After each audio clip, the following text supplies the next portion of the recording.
Welcome to the Driveway Beers Podcast. Conversations you have in your driveway over a beer with your friends and neighbors. All right, welcome back to another show. This is the first show we're actually where we've got labeled as the Driveway Beers Podcast.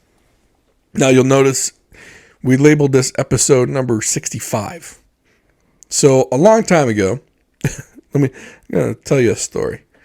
A long time ago, we were separating out episodes for a national audience and a local audience, where we tackled local politics or just local area stuff. It could be two old dudes bitching about traffic. Yeah.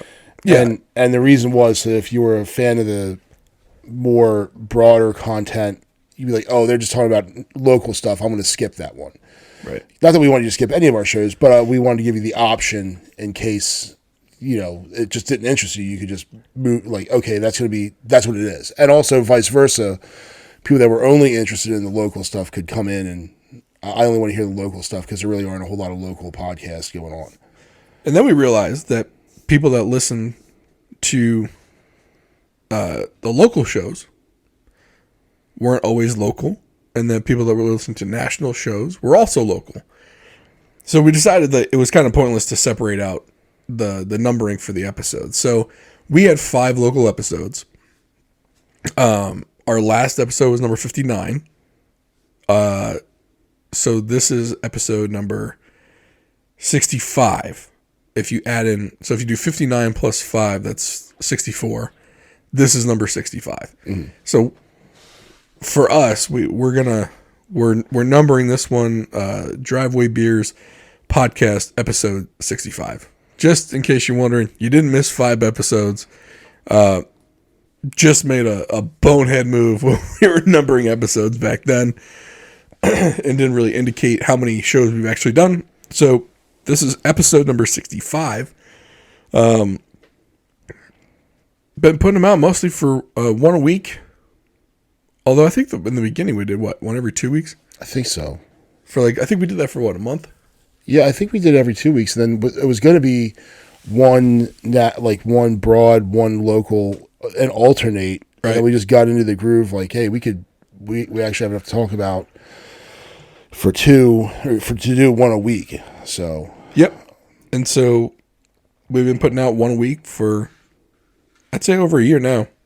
So episode 65, what are we going to talk about? We're going to talk about some interesting, I don't even know if you want to call them happenings, but basically there was a leak out of the Supreme Court that hinted at an overturning of Roe v. Wade. And we talked about that in a prior episode. I think that's 4 episodes ago we talked about that. We talked about how, I've never been alive when there's been a leak out of the Supreme Court about a decision before it comes out. Yeah, I don't think it's ever, at least for something big, like this. I mean, it could have been something about like maybe someone knew the kind of what the judges were going at, when they were doing like someone versus the Bureau of Land Management in response to the condition of the Screama pillar and, neon mushrooms. And nobody cared. But this is a big, Right, big decision. And people are getting worked up over it. Not really saying whether they should be worked up over it or not. Everyone has the right to feel however they want to feel about certain things. Should it have been leaked? No, obviously not. Because in the ensuing months and weeks after it got leaked shows you why things shouldn't get leaked. Recently, and so today we're recording this on June 14th. Probably won't come out for another 2 weeks, so we're going to be a little late with this one, but the ideas are still going to be relevant in that someone was so upset over the leak and the possible overturning of Roe v. Wade that this person flew from California to the Baltimore, Washington area, There were online leaks also about the addresses, the personal addresses of each justice. This person flew into the Baltimore, Washington area and went to Brett Kavanaugh's house, Justice Kavanaugh's house, where they believe, was it a duffel bag full of... Yeah, it was kind of like a kidnapping / torture kit. I think he had a Glock. He had... a couple guns. There was a couple guns. Yeah, needle nose pliers, zip ties, duct tape. Yep. To, I guess, kidnap and or assassinate the justice. Yep. So he walks or either gets a ride, gets dropped off a few blocks away from Justice Kavanaugh's house, has his bag of supplies / guns, ammunition, zip ties for kidnapping / killing. But once he gets about a block away from the house, he sees the U.S. Marshals are there. Immediately calls 911, turns himself in, says, "I'm here. This is what I was planning on doing. I'm turning myself in." Because obviously, he obviously wasn't on a suicide mission. Otherwise, he would have gone through with it, and the Marshals would have killed him. Yeah. So this kind of this leak of a verdict essentially led this person to go absolutely crazy to think that he was going to go assassinate a sitting U.S. Supreme Court justice. There's a lot of things to kind of get into. One, the leak itself, and then two, the reaction. Now, one thing else I want to mention before we kind of just open this up is that not only did he get arrested for this, the next day, people are out in front of Justice Kavanaugh's house for the pro-choice activists are out in front of his house. I believe 2 days later, they were out in front of Justice Amy Coney Barrett's house because their addresses got leaked. And if you look at the video that they're taking from these are just normal. Now, granted, being from the area and knowing, so like Kavanaugh lives on the Maryland side of the D.C. Silver Spring, right? Or Rockville? Or Friendship Heights or Bethesda, Chevy Chase, one of those areas that's right on the line. Very, it looks like a nice suburban house that's older. It's a rich but area. it's like, no joke, like millions of dollars to live in these places. But it's still a regular neighborhood with regular people who live there and have to deal with this nonsense every day as well. So, not that that's a huge deal, but it's certainly, like, let's not forget that there's people who are completely uninvolved that are being affected. And let's not to mention, like, Kavanaugh has young kids. Right. I think Amy Coney Barrett has young kids as well. She has 9 kids. Yeah. I think. So they're all having to see this and, based upon their parents' profession, and it's one of those things where apparently it's on the books you cannot protest in front of a justice's house. It's a federal law. Yeah. That you cannot protest. You cannot protest in front of a sitting judge in an attempt to coerce or change a verdict. Yeah. That is a federal offense. But it's just not being enforced. Not one person has been arrested for this. Mm-hmm. Not one. Now, some people like to think that if the tables were turned and a pro-life person were out in front of, or one had tried to plan to assassinate a sitting liberal Supreme Court justice, or protested in front of a liberal Supreme Court justice, that the news media would be all over this. Mm-hmm. Because as of right now, CNN, MSNBC, New York Times, they're not giving this much coverage. Certainly not front page coverage, certainly not top of the news hour coverage. Which, if you're going to say January 6th is an insurrection, and you're not going to go hog wild over a possible assassination attempt of a sitting Supreme Court judge. Yeah, and this is the type the of hypocritical, the hypocrite. They're not even hiding it. Yeah. And here's the thing with it. Like, this is the type of stuff that happens in, like, this is what, like, Pablo Escobar was doing in Colombia, in Medellin. Yeah. Like, oh, the judge is going to, hey, judge, let me off. No. And then they kill him. Blow up his car. Yeah. Okay, next judge. Yep. You gonna let me off? Uh-huh.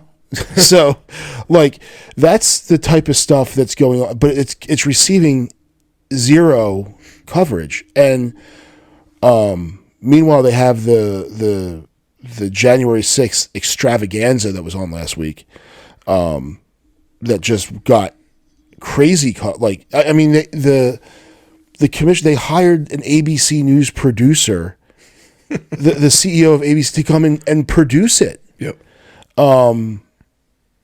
And, where you have, and, neither one of us is defending anything that anyone did on January 6th. Well, they're dumbasses. Yeah. But that's kind of where it stopped. It wasn't an insurrection. It wasn't a coup. No. What happened in Egypt when they did a coup there? Or Syria. Yeah. Or Iraq. Yeah. Or where was it? Libya? Yeah, or anywhere else that's had coups. or one that happened just before January 6th. Yeah. Was it Myanmar? Mm-hmm. Or was it Sri Lanka? One of those. They literally just had a coup where I think most of the sitting parliament was shot dead. Yeah. That's a coup.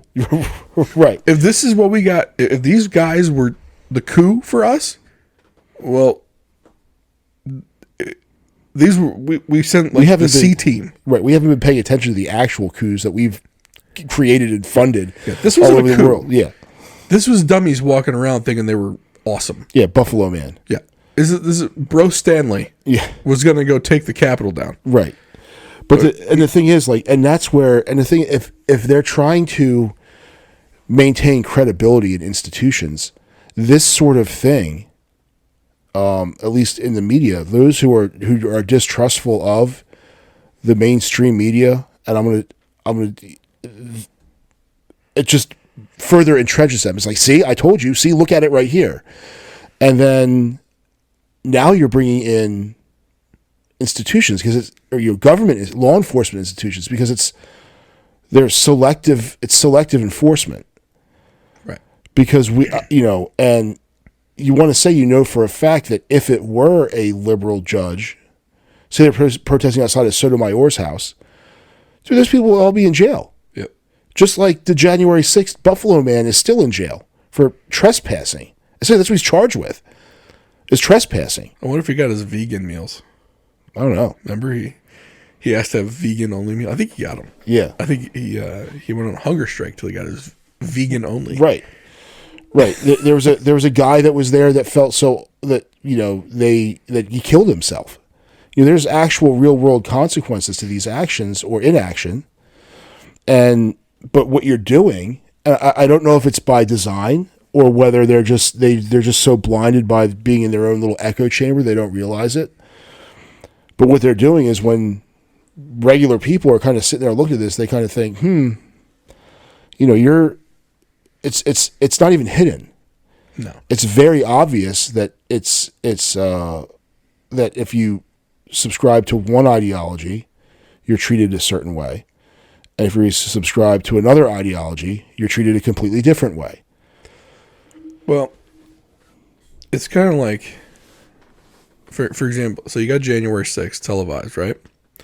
And they're highlighting Liz Cheney because she's a Republican. It must be true. All this must be true. Yeah. She's going against her party. And Adam Kinzinger, or whatever his name is, going against his own party. It must be real.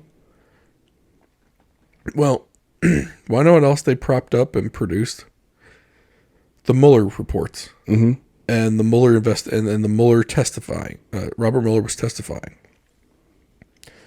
That entire investigation was propped up on a false document. Mm-hmm. They just had a trial.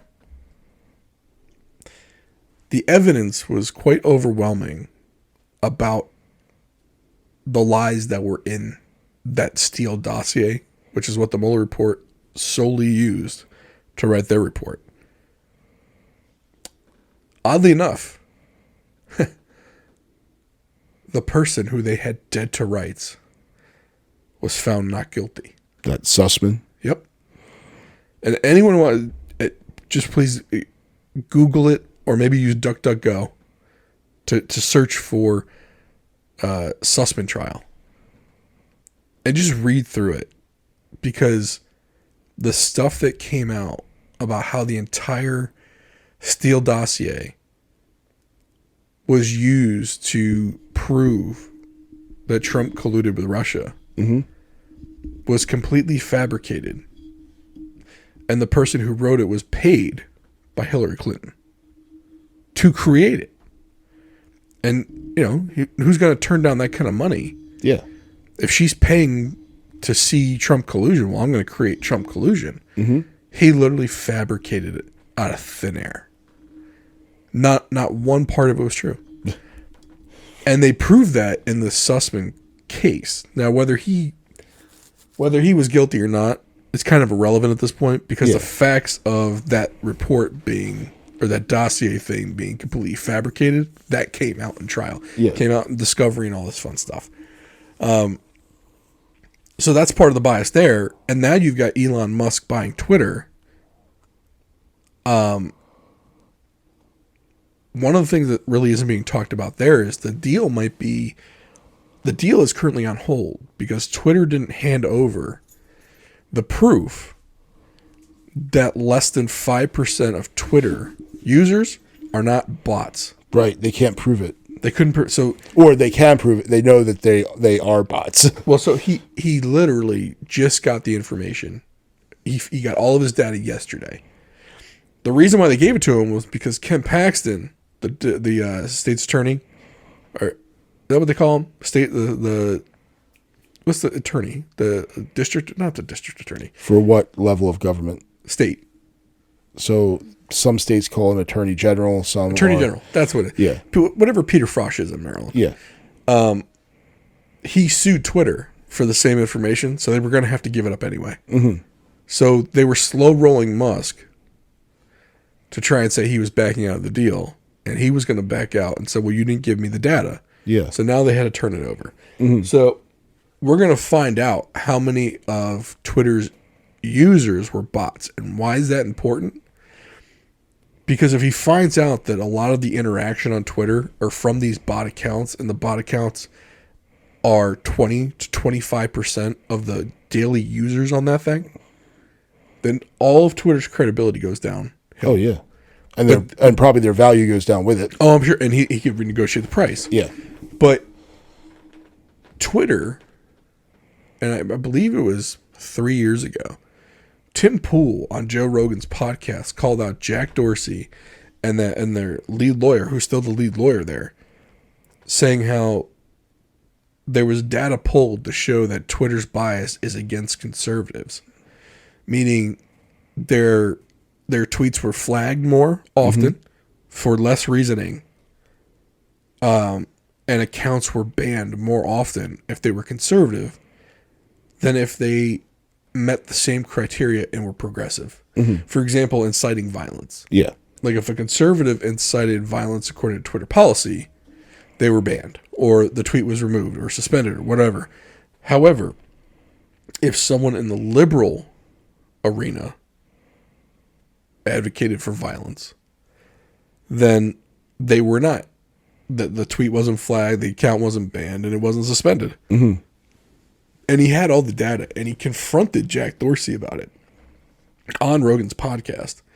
And the clip is still up, I think, on JRE Clips on YouTube. And you can see Jack he gets like a little squirmy in his seat, and he's deferring to the lawyer. And the lawyer's saying, well, that's not true. No, it is true. Here's the study that shows that it's true. She goes, well, we'll have to look into that. And he kept going. He kept going with stat after stat after stat. And all she was, well, that's not true. No, it is. Here's the study. We'll have to look into that.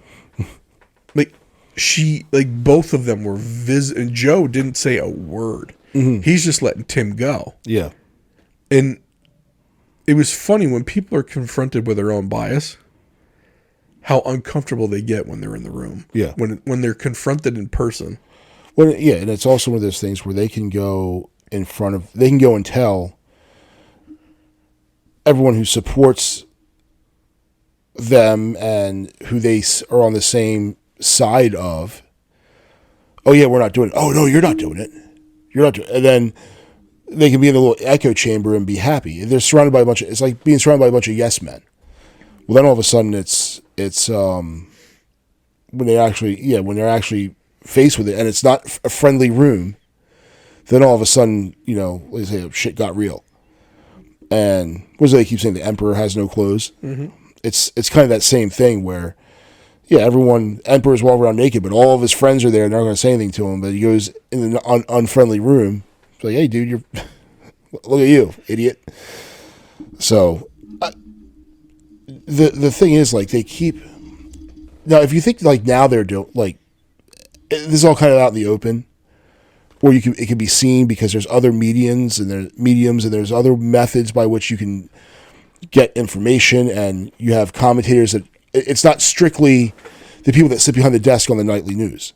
There's all kinds of different ways you can go to YouTube, go to Rumble, podcast, whatever it is.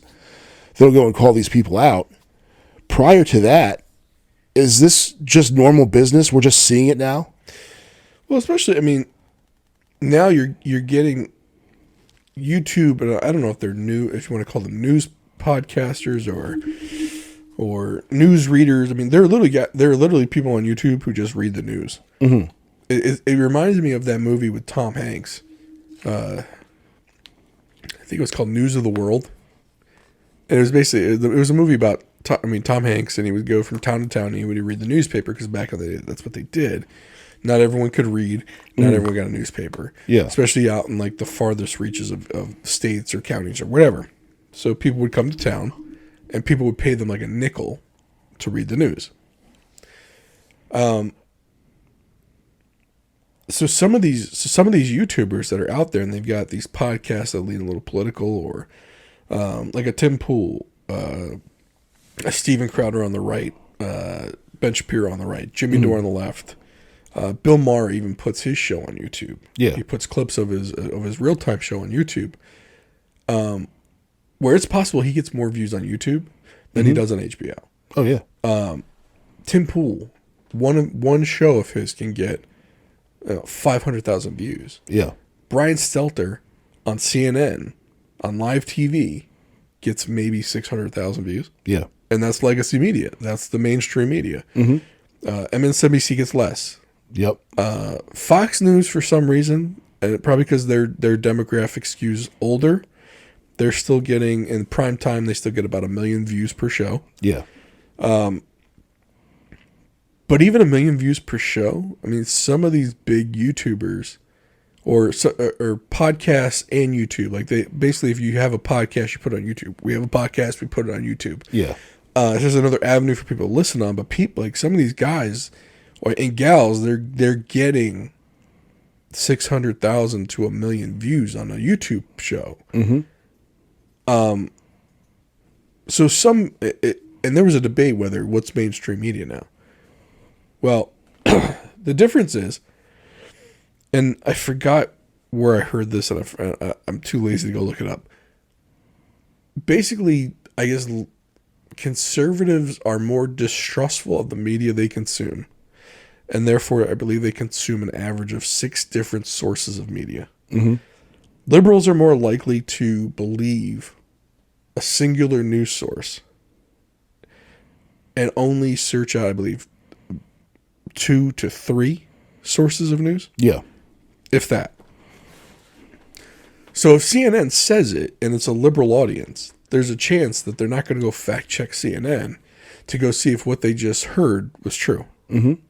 Whereas someone on the conservative side is going to get that same viewpoint from 6 different places to find out if what they heard was true. Yeah. It's one side is more skeptical than the other, mm-hmm. which is probably why you had one side, when the whole COVID thing was coming out, one side was more apt to believe the CDC, whereas another side was more apt to challenge the CDC. Yeah. And say, well, wait a minute, this doesn't make sense. Mm-hmm. Yeah, and I just, so I know there was a time in my life where all I watched was MSNBC. Yep. Me too. That's all and that's it. And I would watch from, I guess I'd start with Rachel Maddow and then Chris Hayes came on before her. There was her, and then was it Lawrence O'Donnell after that, and then Brian Williams came on after. I would watch straight through, and that's what I was like. Oh, this is it. Well, then I started getting more skeptical right around COVID. Like, this doesn't make any sense, and all of this, I started trying to get different sources of information. Meanwhile, that same source that I just used to get was like, oh, everything else is wrong. It's all conspiracy nuts, and then it turned out that all the stuff that they were saying was wrong was then right. Yep. So it kind of vindicated, my skepticism. And now I don't believe anything any of these people tell me. No. I like to listen to people that don't have skin in the game, and I can't help but see the talking stuff suit pundits on these channels. I'm like, yeah, they're just getting fed information through their earpiece. Yeah. And when I used to watch MSNBC, for me, it was always Morning Joe Scarborough. And he was a former Republican turned Democrat. And they used to have Michael Steele on there, who was lieutenant governor of Maryland. Yep, Robert Ehrlich. Yep, under Ehrlich. And he was on there. And he was a former chairman of the RNC. Yep. And so he would go on there, and he would be the Republican for them to sound off on in this. Yeah. And I was also a fan of Maddow at the time. But the final straw that kind of got me to stop watching MSNBC was actually the night of Trump's election, his first one against Hillary Clinton. And I stayed up and I watched, and I remember that it was like 1, 2 o'clock in the morning. Yeah. Super late before they called it. And Rachel Maddow was doing a live show. And when they finally called it for Trump, her words were basically, I can't believe you did this, America. Yeah. This is on you. You did this. Are you happy? I hope you're happy, America. Yeah. Like, whoa. Like, that's as biased as it gets. It's like, and I knew it was like a liberal-leaning organization, but I was just like, whoa. Like, now it's disdain. Yeah. And the thing is, what got me was, what irritates me is they would pretend that they were this, that they were presenting an objective report, and they weren't. But they still insist that they're presenting an objective report, and they're not. And, someone like Ben Shapiro, I don't agree with everything Ben Shapiro says, but Ben Shapiro comes out and is like, no, I'm a conservative. This is a conservative viewpoint. Right. He doesn't pretend to be non-biased. He makes it very clear that he is. And if you're going to make it clear that you are biased, that it's an opinion show, okay, cool. But all that nightly news stuff is just opinion shows masquerading as news. Yeah. At least with Shapiro, when he has guests on, like he had Bill Maher on the other day. And he basically said, it was amazing he even had him on. Mm-hmm. But I think it was a quid pro quo because he went on Bill Maher's show. Yeah. With Malcolm Nance, which Malcolm Nance just embarrassed himself for turning a debate into something personal. Yeah. And then, of course, Shapiro went personal. And it went from basically Nance not being able to defend his own position to just childish behavior. Yeah. But that's what they kind of do. It's like, well, I can't debate you because I don't have any facts to back up what I'm saying. So I'm just going to resort to name calling. Mm-hmm. And like there were, I hate using like anecdotal stuff, but like, again, another guy on YouTube, and he put out a question or he put out the statement, there are only two genders. And then he has a scale. So basically like, definite, maybe, undecided, and then strongly believe and definitely believe. Mm-hmm. So, and he has people go stand where their belief is. So basically, there are only two genders. If, let's say, I strongly believe there are only two genders, I would go stand and strongly believe. Mm-hmm. And that's the scale. Like, that kind of shows how far one way or the other you are on that topic. Well, as he's doing this, he's at the University of Portland in front of the social work school. They're literally yelling down at him, giving him the middle finger, telling this guy, he's basically saying, fuck you. Yeah. And then they finally, those people and about another 7 or 8 people kind of gang up on him. They come downstairs, they come outside, they start to gang up on him. And they're like, that question is threatening. Yeah. Or that statement is threatening. He's like, well, who am I threatening? I'm not threatening anybody. He goes, I'm doing an exercise to ask people how strongly they believe in the statement. And they said, and all they wanted to do was just say how wrong he was for putting that statement on a board. Mm-hmm. For even questioning. Right. For even asking that question. Like, no one, and to them, nobody could have a belief other than there were more than two genders. Mm-hmm. Like, I'm sorry, that's not how the world works. Yeah. Like, they wanted to shout him down for him to change his opinion, not even knowing what his opinion was. They just assumed that he thought there were only two genders. Mm-hmm. Meanwhile, he's doing this thing, and he's telling them, "Look, this is a thought experiment. He goes, he discussed his education background. That he's a researcher. This is what he does." Not just with this topic, but with other topics. And all they wanted to do was shout him into submission that there were more than two genders. Yeah, it's like they're having a big temper tantrum. Yeah, and that's the thing. They're I don't understand like where you're going to coerce someone with a temper tantrum. Yeah. Meanwhile, of course he can't fire back because then he looks like the jerk, right? Mm-hmm. So he's being calm. He's saying, okay, well, what can I do to make this better? Like, in your eyes, what would make this better? Would a question mark at the end of this statement be better? So that way it's more of a question. Yeah. And they said, well, yeah, okay. But then you need to have another board there that says, over here is a safe space if you feel triggered. Yeah. Like they wanted him to come up, like they want him to have a therapy session space, a safe space if a kid felt triggered. Mm-hmm. By his thought, by his thing. How much out of here? How much of that is real? Because part of me wants to say none of it's real. Like you know, and the one thing they say is that speech is violence. Right. Well, we've said before. Punching you in the mouth is violence. Yep. Speech is not, unless I say I'm going to punch you in the mouth and I have my fist up, and you legitimately have the expectation that I'm about to punch you in the mouth, then okay, maybe you can say we're starting to edge on violence. But generally speaking, to me, violence, there has to be some sort of violent action that occurs, and just offending you or disagreeing with you, I don't see how that's violence. But they changed the definition of everything to make it violence. I mean, look, you can convince someone to do an act of violence with words, but the words themselves are not violence. Yeah. They're just not. I mean, what was the old saying? Sticks and stones can break my bones. Yeah. But words can never hurt me. Yeah. Right? Well, somewhere along the line, someone said, words can hurt me. Mm-hmm.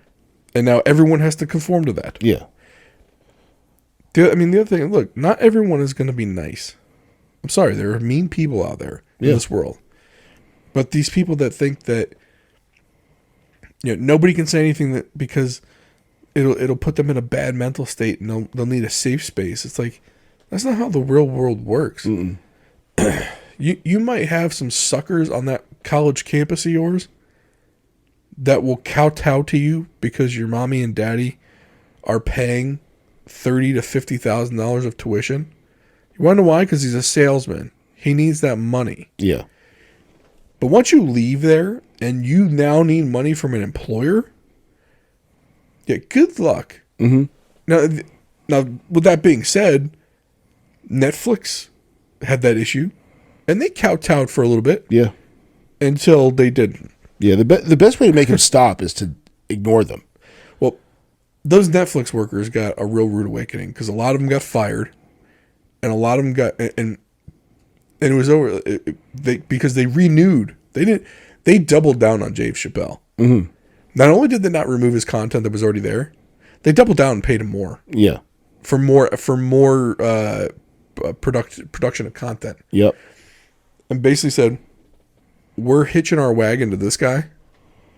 And if you don't like it, like the email they sent out was, if you don't like what we're doing, you're free to leave. Yeah. Basically saying, we're not dealing with this garbage anymore. Mm-hmm. And I think as more companies figure out that they can do this and they're not going to lose money. Now, Facebook stock tanked, sure, but that was because they lost some subscribers, but it wasn't over that. It was over because they raised prices again. Yeah. You're talking like Netflix can cost you upwards almost $30 a month. Well, that's a cable package. That was what people bought Netflix to avoid. Yeah. Now, you can get it for like $14, $15 a month too, but regardless. I mean, and then there was a whole password sharing thing. Yeah. There were multiple things that led to the downfall of the share price. Mm-hmm. The woke stuff that was happening there was not one of them. Yeah. And I think the corporations are so afraid of any sort of negative press when they could really just say, my opinion is if I own a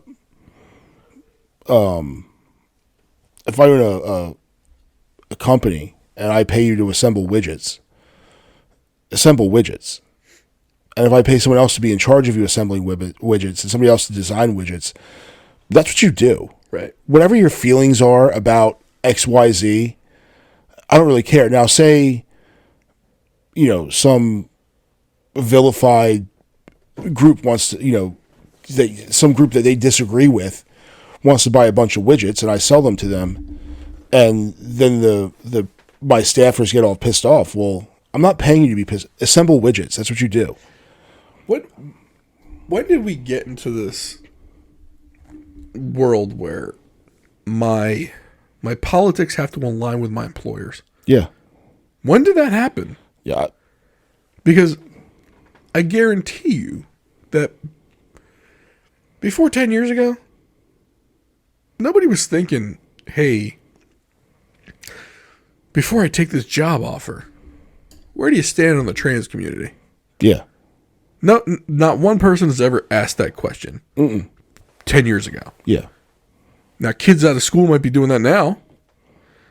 And I'm hoping employers are laughing them out of the room. Well, they say, I like this company because its values align with mine. My values don't need to align with if it's just purely a transactional relationship. Yeah. I provide my labor or skill in exchange for money.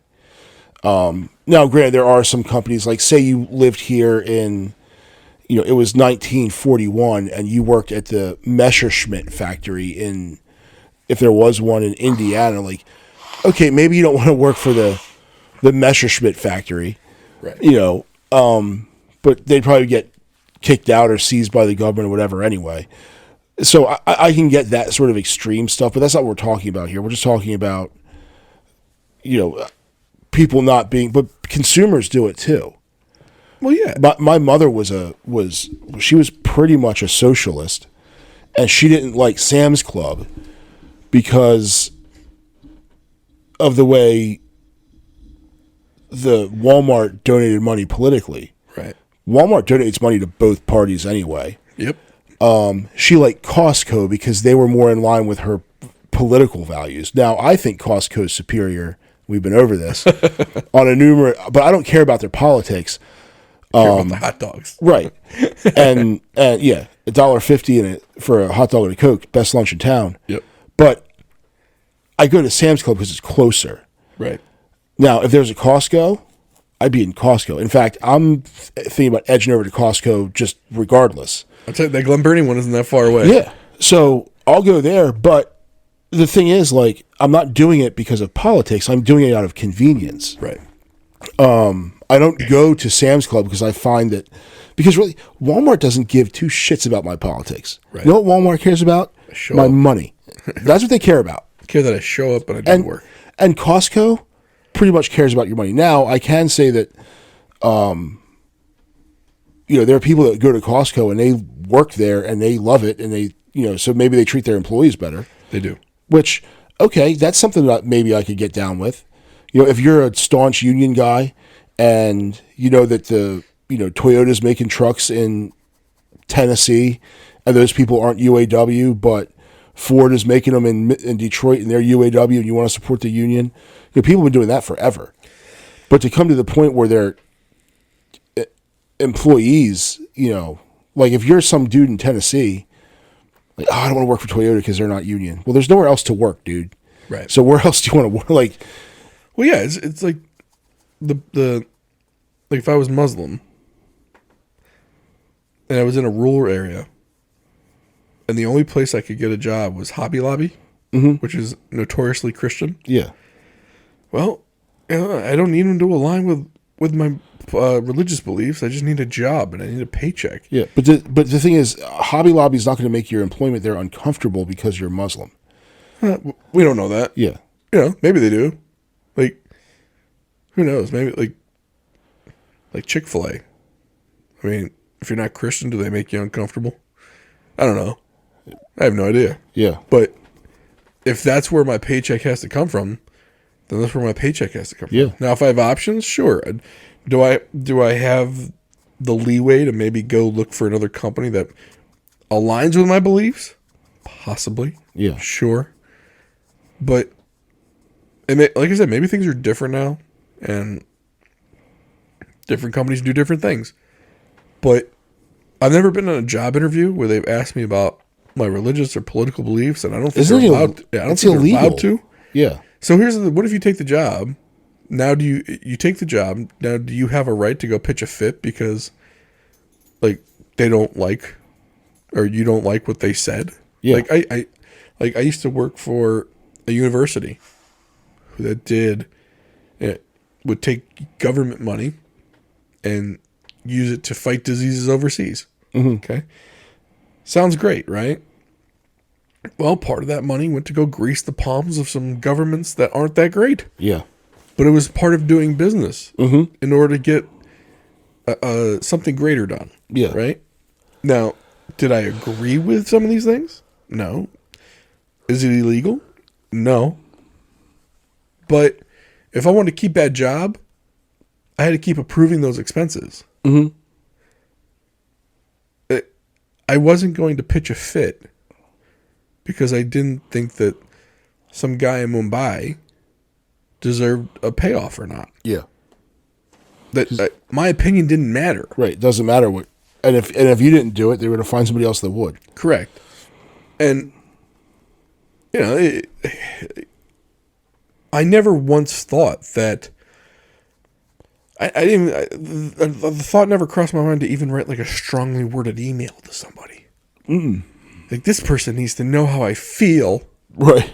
No, they don't. Because I pretty much have figured that nobody really gives a shit what I think. So, like. Right. Nobody cares. Yeah. Well, that's the other thing. Nobody cares. Work harder. Right? Yeah. Or if you don't want to work harder, work smarter.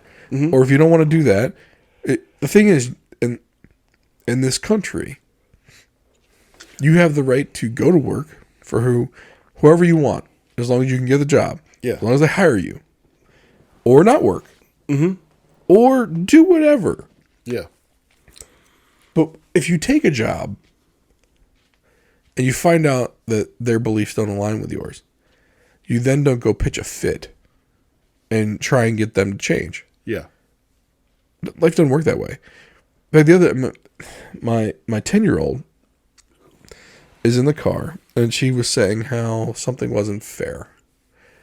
And I said, well, what am I going to tell you? life isn't fair. That's right. Because, and look, when she's 21, 22, 23 years old and starts going out, making a life for herself, I'm going to make sure she understands that life's not fair. Yeah. But that doesn't mean she shouldn't go out and fight for what she believes in, Mm-hmm. or fight for the job that she wants. Yeah. You know, or do basically make herself happy in some shape or form. But if she's going to go in expecting everything to be fair, your pay's not going to be fair. Whether you get a job or not might not be fair. You might be going up against the boss's kid. Mm-hmm. Guess what? They're going to get the job. Life's not fair. Yeah. Yeah. But somewhere along the line, some of these kids out there right now, and adults, were never taught that life isn't fair. And they look ridiculous with the temper tantrums they're throwing. Yeah. Because they didn't get their way. Yeah. And then I think a lot of this, getting back to how we started, these protests, and granted, this is the United States, you have the right to protest, and I'm all for that. You know, it's baked into the crust here. But to throw the temper tantrum in front of the justice's house, that's illegal. Right. And you can't protest there. Yeah. And protest for the Supreme Court building. Yep. That's fine. They've been doing it for forever. And you know, that's okay. Do that. That's what it's there for. But to throw the temper tantrum, and then it's like they have this whole apparatus covering for and ignoring the temper tantrum that we all know is there. Yeah. But and then when they're questioned about it, they lie about it. When they ask Jen Psaki about it, the president's position, well, the president feels that people should be able to express themselves. Okay. I think it's the new girl, though. Yeah. I think Jen left, didn't she? Well, yeah, but Jen was the first one that said it. And now it's, what's her name? I don't remember. Katrine or something like that. Something. But to go and say, like, no, there's a federal law in the books, like, and then, oh, well, you know, people protest in front of the White House all the time. The White House is a public building. The president just happens to live there. And he's not a sitting judge. Yeah. But try to protest in front of the president's house in Delaware. Get that close to his house in Delaware. Good luck. Yeah. You know? You're going to get shot. Yeah. Yeah. And at the White House, there's there's a SWAT team there there's Marines, there's all kinds of stuff ready. You're not getting close like that. You could protest in front of the fence. Yeah. But if you touch that fence, yeah. or you pretend like you're going to climb that fence? Yeah, it's on. Okay. Yeah. Good luck to you. Yeah. So hope your skull remains intact. Yeah. And it's so that whole thing is just, it's really like, how stupid do you think everybody is? They think they think everyone's really stupid. Yeah. And I mean, apparently there are people that are really dumb that just eat it up. But I don't think you have to turn it into a left-right political issue to know you're being lied to. Well, see, I don't think a lot of these people that believe this are dumb. I seriously don't think they're skeptical enough of their news sources to look elsewhere. Yeah. But I think they also, they're telling them what they want to hear. Right. I mean, propaganda is effective for a reason. Yeah. You know. Yeah. We still use it to this day in war zones. Mm-hmm. We literally drop leaflets of propaganda on people. Oh yeah. Yeah. PsyOps is a huge thing. Yeah. It reminds me of that exchange with I think it was Rand Paul and Mayorkas. Okay. And when they were talking about the disinformation governance board. And he said, how can I'm not going to trust the United States government, the single biggest purveyor of misinformation in the history of mankind, to judge what's misinformation. And, you know, it is very effective. I mean, I thought that was hysterical, though. Literally, for a year, people were saying how parts of the book 1984 are coming true. And then they finally unleash the Ministry of Truth. Yeah. And they're like, nope, nothing to see here. You literally put out a Ministry of Truth. Yeah. Yeah. You might not have called it that, but I'm sorry, the Disinformation Board is the Ministry of Truth. But then but it's funny because when they put it on pause, because it hasn't gone away yet, when they said they put it on pause, they said it was because news sources from the other side were putting out misinformation. But I was like, wait, so the disinformation governance board was taken out by disinformation? Yeah. Like, okay, this is just too strange. You can't write that. No. You can, like, Steven Spielberg could not have written a better script. How I have to give it to the White House press secretaries, because they go up there and with a straight face say this crap. Like, how could you? I would just bust out laughing. Like, yeah, this is ridiculous. I don't understand. Like, either they're method actors who can just keep a straight face, or they're just true believers. Yeah. Like, hook, line, sinker. Yeah. And it's amazing to me how, like, it's, what do they say? The government that has power, once the government gets power, they never give it up. Mm-hmm. And the Patriot Act is the greatest example of that. Oh, yeah.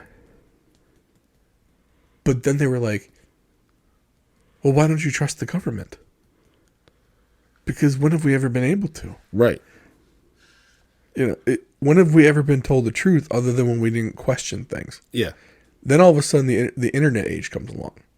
There's been different ages: the Industrial Revolution age, what was it, the Renaissance. Yeah. But then you got this internet age, or the information age. Yeah. Where people have more access to just information, loads of information. Mm-hmm. But the powers that be still want to use the same methods of propaganda. Yeah. And I know the word propaganda, it comes off as hyperbole, right? Mm-hmm. It comes off as me exaggerating the truth. And I'm sure that some of the stuff out there is probably true. Yeah. Most of it's fluff, right? But the nuggets that they want you to believe, they just kind of put out there. Mm-hmm. They put it out on a Monday. And then on Tuesday. And Thursday. And next week comes back on a Monday. And they just put them out. They sprinkle it out. And people believe it. Well, then when you have the opposite side where they're actively suppressing stuff that goes against the government line. Right. But they're the liars. Yeah. They're not telling the truth. It's like, until it turns out that they're all they've been wrong all the time. Like, you know, the virus came from a lab leak. Disinformation. A year later. Nope, that's probably the truth. Yeah. Okay. Hunter Biden's laptop suppressed before the election. Mm-hmm. 6 to 8 months after the election. Oh, looks like that was true. Yeah. But originally it was Russian disinformation. Mm-hmm. You know, the lab leak theory, Russian disinformation. Yeah, but you know what they're doing is they're just, you have all these people that are just destroying their credibility, trying to push. Because you had, what was it, 50 intelligence people all came out and said, "Oh, this reeks of Russian disinformation," and then it turns out that it was correct, that it wasn't. So now all those people, to me, they have no credibility left. But there are some people that still believe. Yeah. There are some people, and this goes back to what we said about, you know, left-leaning versus right-leaning, and how left-leaning people tend to believe there are one or two sources they get information from, and they're from generally the same side of the political aisle. Mm-hmm. You know, it's like the New York Times. They read the New York Times and they read the Washington Post, or they read the New York Times and watch MSNBC. Or they read the Washington Post and watch CNN. Yeah. Well, you're basically getting the story from the same people at that point. Yeah. You're not getting different points of view. So even though they're well, I get my news from different sources, but you don't. You're getting it from the same side of the political aisle. Yeah. And so they're gonna. It just so happens that one side of the political aisle is very good at coordinating their message. Mm-hmm. And they state things, and they state it as if it's fact. Yeah. And they tell you that if someone else heard something else, That's their opinion. It's not fact. It's alternative facts. Isn't that the words? It was alternative facts. No, that was actually Kellyanne Conway that said alternative facts. Oh, good for her. Yeah. All right then. or what they said, you're not entitled to your own facts. You're entitled to your opinion, but you're not entitled to your own facts. I think that's the one that was said. Yeah. And so, but like you said, though, the other side does the same thing. Mm-hmm. The only problem is one side's actually playing with facts, and the other side isn't. Yeah, and the thing is, like the old Dragnet, just the facts, man.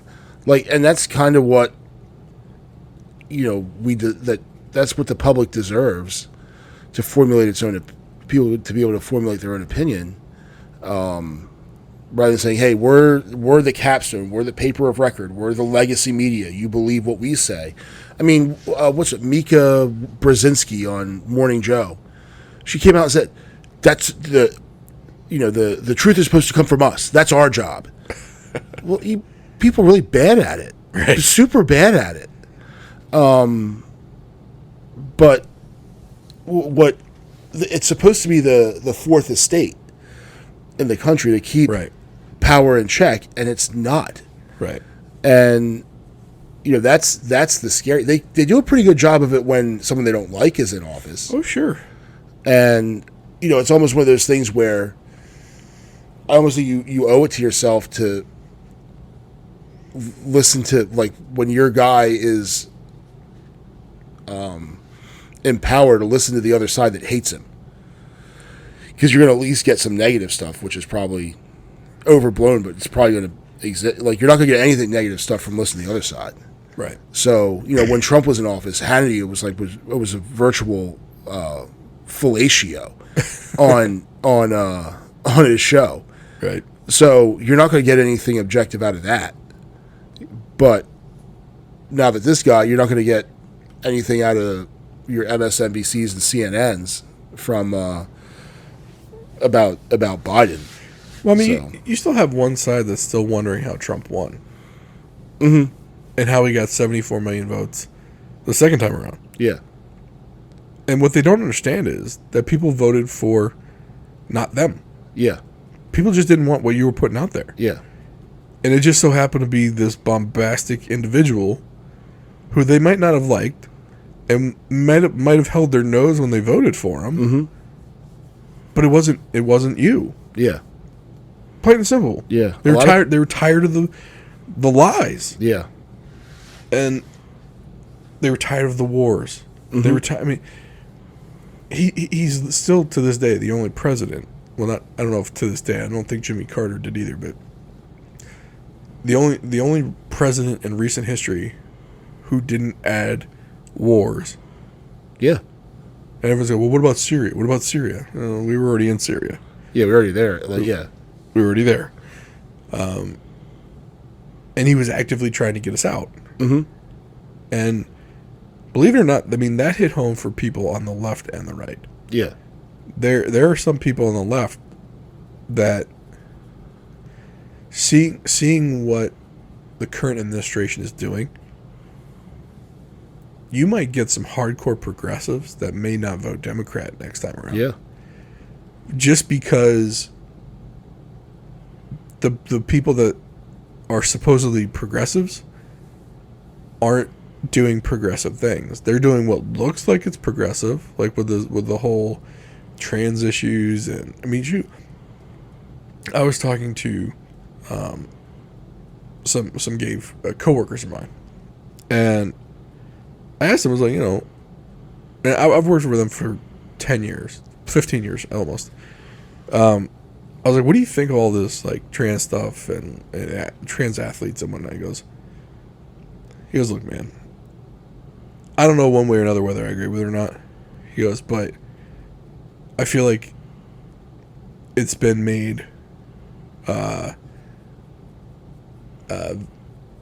much bigger issue than it is. Mm-hmm. And it's not what the original LGBT fighters were fighting for. You're talking about people that were fighting for equal rights, like actual equal rights. Yeah.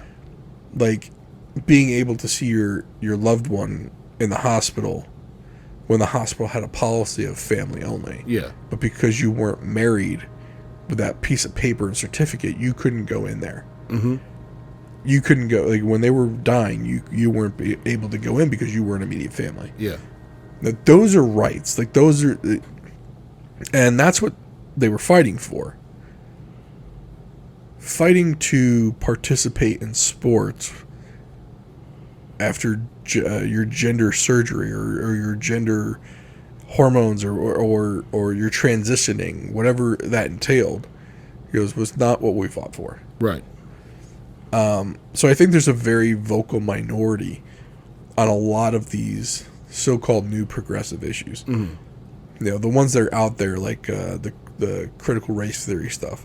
You still have people on MSNBC saying that it doesn't exist. Saying it's only a college level course. It's only taught at college level. Okay, they're not calling it critical race theory in elementary school, in middle school, in high school. Right. But the principles of critical race theory, at the very basic level, some of them are being taught. And that's... And if it wasn't, you'd have a Democrat governor in Virginia. Yeah. He lost the race on that one alone. Yeah.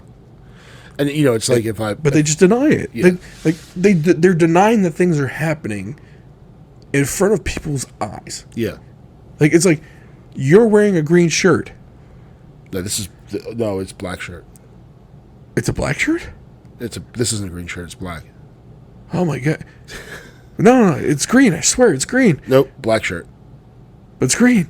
You're crazy for calling this shirt green. Well, I guess it's black then. Yeah. Crap. But that's what's happening. Yeah. Like, I'm going to bring this dog. Yeah. And we're going to pet the cat. Well, no, that's a dog. No, this is a cat. It's a cat. He identifies as a cat now. Like, no, it's a 75-pound golden retriever. It's a dog. Nope, cat. Cat. All day, cat. And... Nope. I'm laughing because I'm going to give it back to my brother-in-law. Say, here's your cat. Here's your cat. But dogs don't exist. No, that is a dog. I'm looking at it. It spent an hour licking my foot today. It is a dog. Nope, cat. So, and his name is Charlie. Yeah. But his name's not Charlie. The name of the tag is not Charlie. Yeah. It's Charlie now, and it's a cat. The dog knows we're talking about him. He just woke up. Yeah. But he's got black fur and not and golden. and that's where, are there some, is there some value in discussing alternate perspectives and learning about different theories? Sure, there, but it also has to be up for open debate. And when you can't go and say, "Well, no, I disagree with that," well, you're a bigot. No, time out. Right, you went, and they go right to it. Right, because they know that their argument holds no water, so they just go to personal attacks. Misogynist, bigot, transphobe. Nobody wants to be called a racist. Right. All the is and isnies. Yeah, ism, obias. Yeah. No one wants to be called any of that stuff. So they say, okay, whatever. They just shut up, And when, is this something that could be discussed? And is there some, truth to it? Certainly. However, it's not the whole truth. There's a whole bunch of stuff that was going on then. None of us were there. Was there some awful stuff that happened? Absolutely, there was awful things that happened. But to rewrite history based upon some of the stuff that, even if you look at what was it, with Howard Zinn's The People's History of the United States, Zinn was like a communist operative. Like, the guy was, and a lot of the stuff he talked about when he talked about Columbus's letters and all this stuff, they're just grabbing little snippets out and painting it as the whole picture, when there was a whole, and I'm not saying Columbus was a great guy either. No, but no, who was back then? Yeah. Let's be honest. Yeah. I mean, it was a different time. You're trying to use today's principles to judge someone from 400 years ago. Yeah. 600 or whatever, however many years ago. You can't do that. It was a different time. Mm-hmm. Which is why, I find it funny when people talk about, well, these people stole lands from these people. No, it's called wars. They fought over it. And it's called the victors go the spoil, and it's been happening since the dawn of time. Apparently there's some universities that if you publish something there, you have to do a land acknowledgement you have to say, I acknowledge that this university operates, and I did my research on land that was taken from the XYZ people. But what about the people they took it from? Right. And the people that they took it from? Yep. And you go all the way back, like, they just happen to be the ones that Europeans took it from, but they took it from somebody else before that. Well, even if you want to use the United States, they talk about the Native Americans. What about California, Arizona, New Mexico? We literally didn't even change the name. Yeah. We called it New Mexico. Yeah. It was Mexico. Mm-hmm. We fought a war, won it, and called it New Mexico. Yeah, and some of it was bought from Mexico. Right. And then in some places, we didn't even change the name of the cities. Yeah. San Francisco, Los Angeles, San Diego. Guess what? Those were the names when we conquered it. Yeah. Or when Mexico lost it. Or when we bought it from them. No, I don't think we bought it. I think the Mexican. I think we fought the war. Yeah, but there's there's a little piece of land. Mexican-American War, right? Yeah. Huh. There's a little piece of land there in it's New Mexico. It's the piece that cuts down. Sure. That was for a railroad, and we bought it from the Mexicans to make the railroad. So right. Yeah, it's a little sliver, but I mean that's also like saying, well, we bought the Louisiana Purchase. Okay, well, who did the French get it from? Right. You know what I mean? Yeah. We didn't really. You can't really buy it from the French, but with their theory, because the French took it from someone else. Mm-hmm. No, it's called war. Yeah. People take stuff. Yeah. And if you're not powerful enough to keep it, it sucks. And look, this is coming from someone who literally has his ethnicity. And I'm trying to say this without saying it, but another country took a portion of another country. Well, it's theirs now. Yeah. They fought a war, and they won. Yeah. Was it fair? Probably not. But that's not always how. As my 10-year-old now would say, life isn't fair. Yeah. You know what? And even though they're my people, my ethnicity,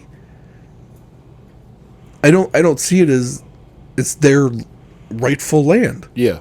No, they lost it. Yeah, and like my ethnicity, we all used to be Celts and Gauls and all that, and the Romans took over everything. So, and enslaved them. And because how far back do we want to go? Yeah, I mean, for land rights. Yeah, and that's the thing. Like how, like eventually, it's not going to be a person. It's going to be a lizard or a dinosaur.